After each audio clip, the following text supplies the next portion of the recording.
Yan ang awitin ni Whitney Houston. Para sa mga nasaktan, kakapasok lang ng bagong taon. Nakakaloka naman yung ganon. Ay nako, 'di ba dapat pag New Year, kakasabi lang ni Maria Morena kanina, dapat may renewal of love. Renewal of love. Dapat best yung pag-ibig nagbabago in terms of parang lalong gumaganda, 'di ba? Lalong sumasarap. Paano yung sarap?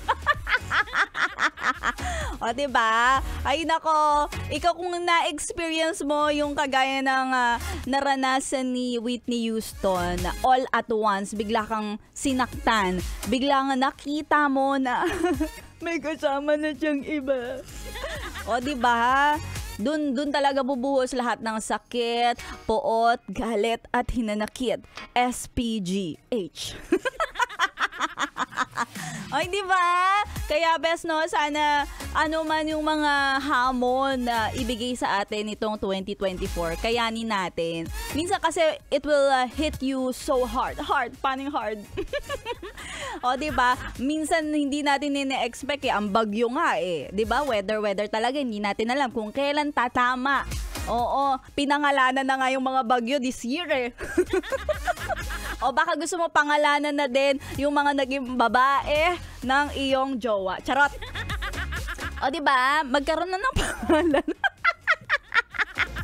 O kaya naman best, this year, diba, kung gusto mo talaga na yung mga ganitong hamon sa buhay, all at once man darating sa'yo, kayang-kaya mo makakatayo at makakabangon ka pa rin pagkatapos ng lahat ng mga big blows na matatanggap mo. Oo, 'di ba? Mablow ka na ng mablow, ikaw ay matibay na matibay pa din.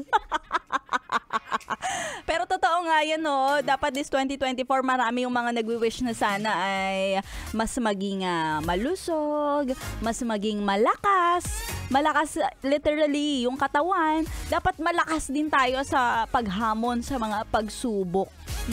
At syempre si Maria Morena, yan din yung wish for this 2024, magiging matapang pero sweet pa rin naman. Well, pwede naman yun, 'di ba?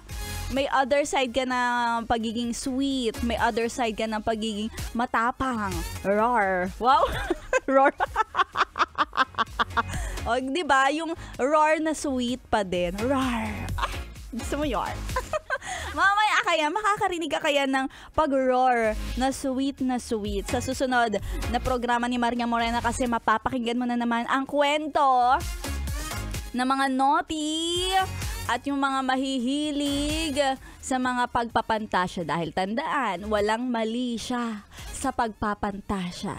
Susunod na ang ating mga kwentong MILF, My Intimate Love and Fantasy. Abangan mo yan susunod na sa lahat ng mga nakatutok dito sa 101.1 Yes, the best. Kasama pa rin ang iyong Morena girl. Morena pa rin this 2024. This is this is DJ Maria Morena. Bakit may pagpaling yung camera, ha? Bakit parang umiiling, ha? Ina-adjust ba o parang may bad or negative reaction ka, ha? May negative reaction ka nga. Bakit? Ano dun sa mga sinabi ko yung hindi mo nagustuhan? Bakit Morenang maganda pa rin sa 2024? Tinatawag mo kong kadyot. Minsan kasi alam mo na, hindi na natin na kukontrol yung mga ganyang bagay. Siyempre, no? Mamaya na ako mag-explain sa'yo, Tolits, ha?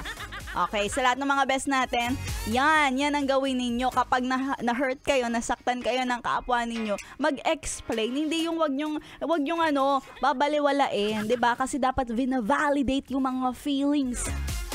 'Di ba? Kasi hindi natin alam, baka yan yung nasabihan mo ng kadyot. Kumakadyot kasi lagi. Baka nasasaktan na siya. So, sorry na lang. Ayan. Sa mga best natin, tuloy-tuloy ang pakikitutok. Kasama yung Morena girl. This is this is DJ Maria Morena. Dito lang sa stasyong nakakayang and fresh. 101.1! Yes! Ay, paano Paano yung yes again? Yes!